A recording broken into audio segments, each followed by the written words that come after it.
Hello friends, सभी को क्रांतिकारी जय हिंद, नमो बुद्धाय। वेलकम है हमारे यूट्यूब चैनल में।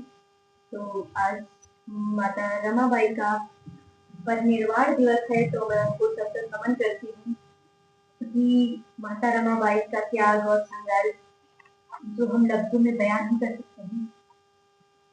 बाबा साहेब की अर्धांगिनी थी रमाबाई,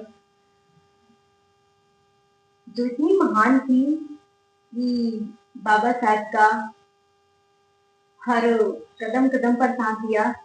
और बाबा साहेब का जो पढ़ने में, बाहर स्कूली शिक्षा में बहुत सारा उनका योगदान रहा है। अगर माता रमाबाई अपना योगदान ना इतना देती तो बाबा साहेब को थोड़ा लेट लगता संविधान तैयार करने में।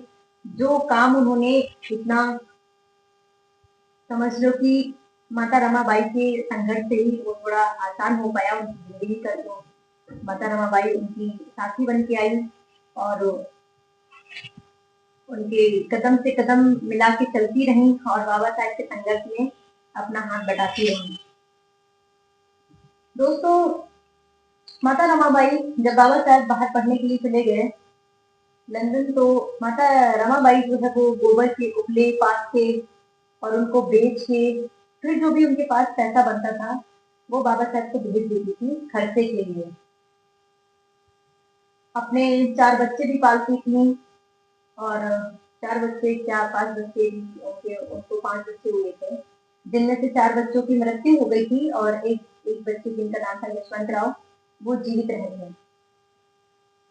एक दिन माता रमाबाई के बच्चे की तबीयत खराब होती है और वो चिट्ठी लिखती है बाबा साहेब को कि बाबा साहेब, आपके बेटे की बहुत तबीयत खराब है, आप यहाँ आ जाओ, और या नहीं आ पाओ तो मेरे लिए अगर कुछ हो सके तो दवा के लिए पैसे भिजवा दो। बाबा साहब ने देखा कि मेरे पास पैसे बहुत कम है, मुझे पढ़ाई भी करनी है और अगर मैं चला जाऊंगा तो पैसे भी खत्म होंगे और मेरी पढ़ाई भी छूट जाएगी। तो बाबा साहब ने सोचा कि मैं क्या करूं क्या करूं।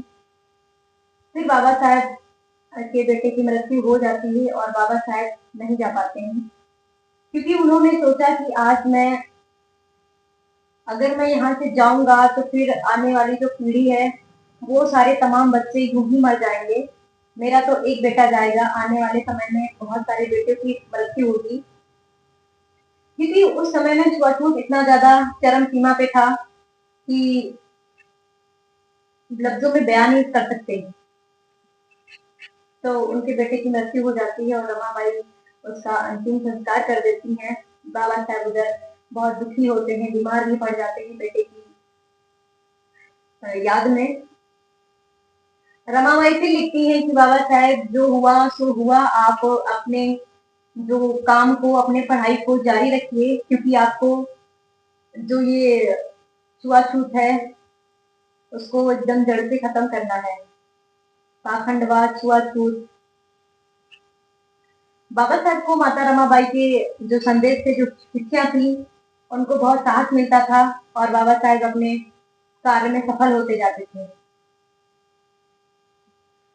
बाबा साहब का पढ़ाई पूरी होने के बाद में उन्होंने संविधान बनाया और संविधान को लागू करा दिया। संविधान हमारा जो 26 जनवरी 1950 में लागू हुआ था, जिसकी बदौलत आज मैं खड़ी यहाँ पे बोल पा रही हूँ, आज मैं कुछ कह पा रही हूँ, वो सिर्फ और सिर्फ बाबा साहब की बदौलत से है।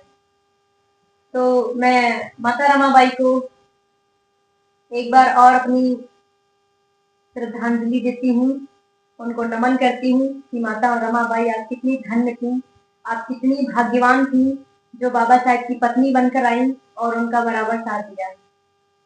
और मेरा आप सभी से कहना है, आप सभी देश की महिलाओं से, कि आप माता रमाई जैसे अपने बाबा साहब का साथ देती थी, वैसे